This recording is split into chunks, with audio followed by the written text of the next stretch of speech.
1 अप्रैल 2026 को 4 इंसानों ने एक कैप्सूल में बैठकर एक बटन दबाया और वो चांद की तरफ निकल पड़े।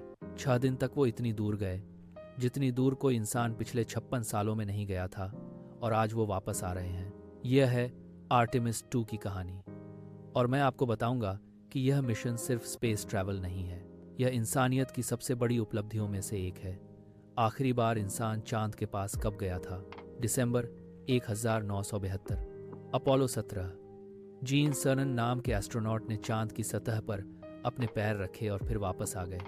उसके बाद 54 साल तक चांद पर सिर्फ रोबोट्स गए, ऑर्बिटर्स गए, कैमरास गईं, कोई इंसान नहीं गया।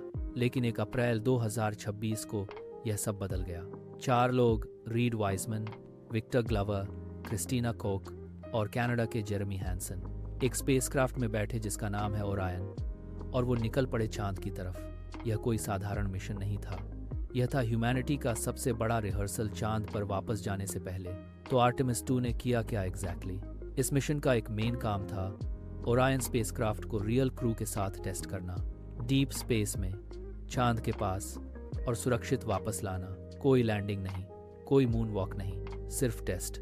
ऐसे समझिए, अगर आप दिल्ली से मुंबई का लॉन्ग रोड ट्रिप करने वाले हों तो पहले आप गाड़ी का फुल टेस्ट करेंगे, ब्रेक्स चेक करेंगे, इंजन चेक करेंगे, फिर निकलेंगे। आर्टेमिस 2 वो टेस्ट ड्राइव था। असली ट्रिप आर्टेमिस 3 बाद में होगी। स्पेसक्राफ्ट को एक स्पेशल पाथ पर लॉन्च किया गया जिसे कहते हैं फ्री रिटर्न ट्रेजेक्टरी। इसका मतलब है अगर इंजन भी फेल हो जाए तो मून की ग्रेविटी खुद स्पेसक्राफ्ट को वापस अर्थ की तरफ मोड़ देगी। फिजिक्स एक सेफ्टी नेट की तरह काम करती है। डे 6 पर 6 अप्रैल को ओरायन चांद तक पहुंचा। क्रू चांद की सरफेस से सिर्फ 467 माइल्स दूर था। इतनी दूरी में आप दिल्ली से लंदन जा सकते हो और वापस भी आ सकते हो। इतने पास से चांद के क्रेटर साफ दिख रहे थे। पूरी विंडो मून से भर गई थी। और फिर कुछ एक्स्ट्रॉर्डनरी हुआ। ओरायन चांद के पीछे चला गया। 40 मिनट के लिए अर्थ से सारा कम्युनिकेशन कट गया। कोई सिग्नल नहीं, कोई रेडियो नहीं, मिशन कंट्रोल की कोई आवाज़ नहीं, सिर्फ 4 इंसान, स्पेसक्राफ्ट की हल्की आवाज़ और बाहर चांद का अंधेरा। यह वो पल था जब वो 4 लोग हिस्ट्री के सबसे अकेले इंसान थे। 6 अप्रैल 2026 को दोपहर में आर्टेमिस 2 क्रू ने एक ऐसा रिकॉर्ड तोड़ा जो 56 साल से कायम था। अर्थ से डिस्टेंस 52,760 माइल्स।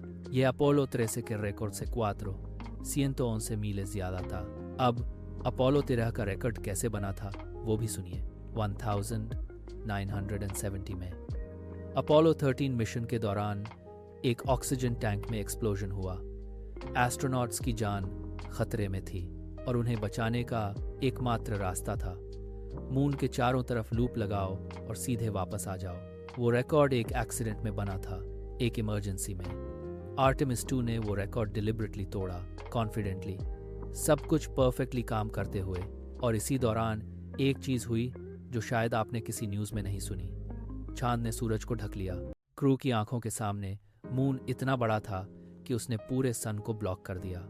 एक टोटल सोलार एक्लिप्स स्पेस में 4 मिनट तक।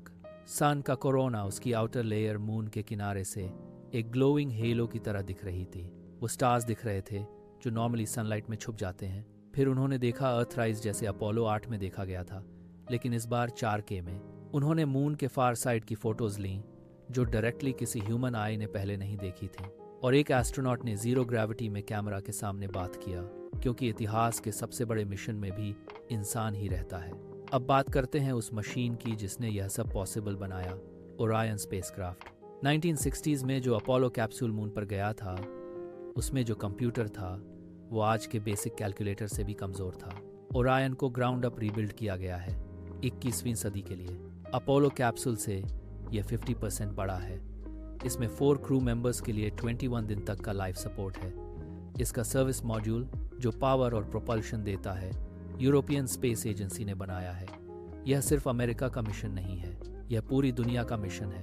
और इसका हीट शील्ड अब तक का सबसे बड़ा हीट शील्ड आज री एंट्री के दौरान 5000 डिग्रीज फ़ारेनहाइट टेम्परेचर झेलेगा। अभी जैसे आप ये वीडियो देख रहे हैं, ओरायन 25,000 माइल्स पर आवर की स्पीड से अर्थ की तरफ आ रहा है। एटमॉस्फेयर में एंटर करेगा। 6 मिनट का कम्युनिकेशंस ब्लैकआउट होगा, क्योंकि इतनी हीट से प्लाज्मा बन जाती है जो सिग्नल्स को ब्लॉक करती। फिर पैराशूट्स खुलेंगे, पहले ड्रॉग शूट्स, फिर 3 बड़े मेन पैराशूट्स और क्रू स्प्लैश डाउन करेगा सैन डिएगो के तट पर। आज रात इंजीनियरिंग का एक कंट्रोल्ड मिरेकल। अब वो सवाल जो सबके मन में है, बिलियंस ऑफ डॉलर्स खर्च करके 4 लोगों को चांद के पास भेजा, लैंडिंग भी नहीं हुई, वापस आ गए, तो इसका फायदा क्या? 3 बड़े कारण हैं। पहला, सियांस। चांद कोई मरा हुआ पत्थर नहीं है। इसके साउथ पोल पर ऐसे क्रेटर्स हैं जिनमें कभी सूरज की रोशनी नहीं पड़ी, और उन क्रेटर्स में है वाटर आइस, जमा हुआ पानी, अरबों टन्स का। अब यह पानी क्यों इंपॉर्टेंट है? पानी को स्प्लिट करो, हाइड्रोजन और ऑक्सीजन मिलती है। हाइड्रोजन और ऑक्सीजन रॉकेट फ्यूल है, मतलब चांद पर एक नेचुरल फ्यूल स्टेशन है। अगर हम उस पानी तक पहुंच सकें तो हमें हर चीज़ अर्थ से नहीं भेजनी पड़ेगी। चांद ही एक लॉन्चिंग पैड बन जाएगा मार्स के लिए। दूसरा, टेक्नोलॉजी टेस्टिंग। आर्टेमिस 2 में जो भी सिस्टम टेस्ट हुए वो सब आर्टेमिस 3 में यूज़ होंगे। आर्टेमिस 3 वो मिशन है जो एक्चुअली मून पर लैंड करेगा, साउथ पोल पर, शायद 2027 में।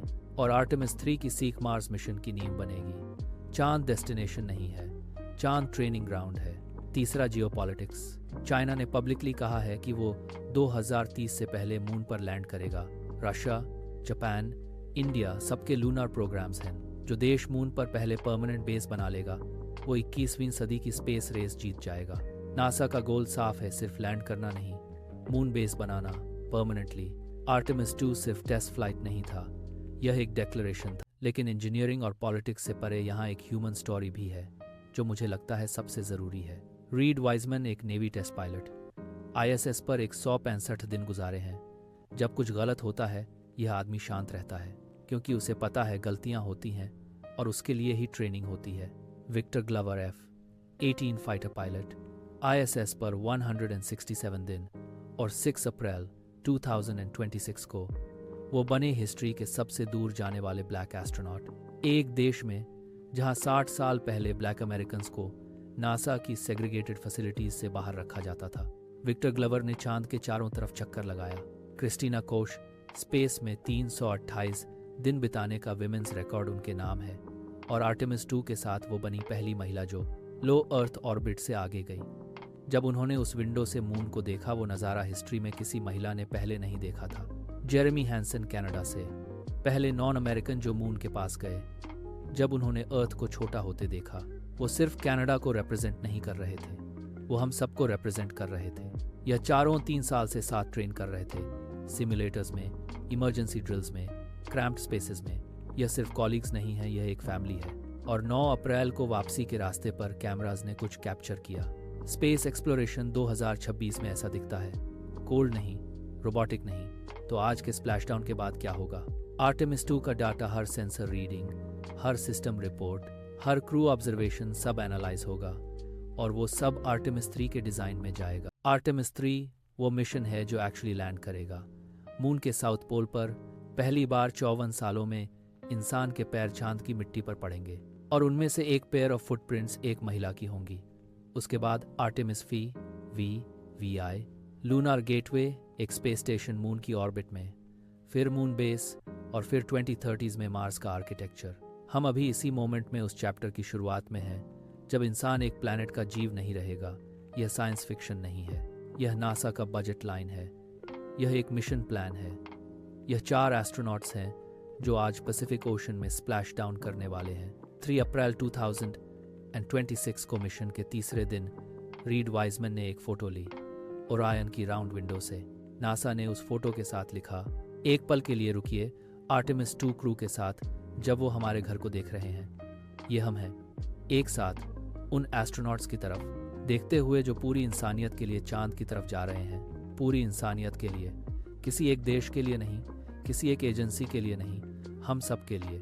यही था आर्टेमिस 2, एक याद दहानी कि जब इंसान किसी इम्पॉसिबल चीज़ की तरफ मुड़ता है, रुकता नहीं, तो वो चांद तक पहुंच जाता है।